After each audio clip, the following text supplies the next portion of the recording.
Hello guys, no? Good morning for today's video po. Pass muna tayo sa pamimingwit gawa nung malas walang huli palagi. Tapos yung cancer ng kotse namin medyo magastos sa gas. So gawa nung malas pa sa pangingisda, kukulit-kutin mo muna ang cancer ng dito dahil magastos sa gas. I-check natin yung throttle body. Dahil automatic naman kasi to, hindi to manual.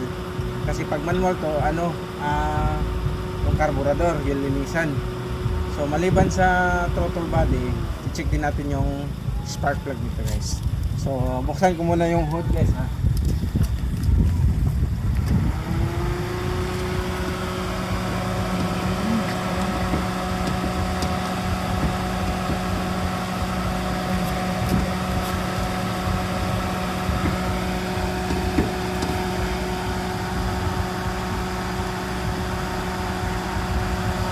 Hindi na ako marunong guys matagal na kasi ako hindi na gumagawa ng automotive.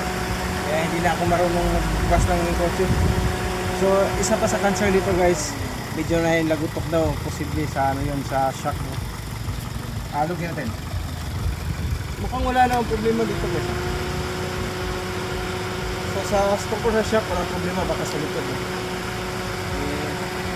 Dito yung yung nilinisan natin yung throttle body niya, tsaka mamaya buksan natin yung spark plug niya.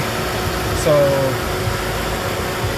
abangan nyo guys yung hanggang matapos guys. So cut muna tayo guys dahil so maliban din sa maliban din sa problema doon sa magasto sa gas, yung aircon din namin dito banda, yung niya ingay naman yung tubig niya tumatagas, kaya check din natin mamaya yan. So guys, medyo mahirap yung pag automotive pero kakayanin natin. Kasi dito sa Canada, pag halimbawa may kotse ka, sariling sikap kailangan marunong ka rin marunong kaming mekaniko. Gawa nung magastos, napakamahal sa labor dito guys, no? So unahin mo natin yung yung paglilinis ng throttle body at saka yung spark plug. Baka kasi yung spark plug posible may may biyak na yung spark plug.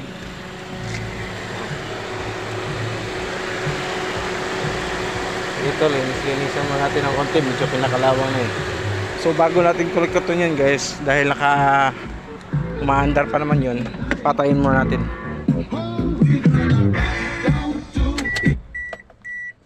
Ayun, patay mo na.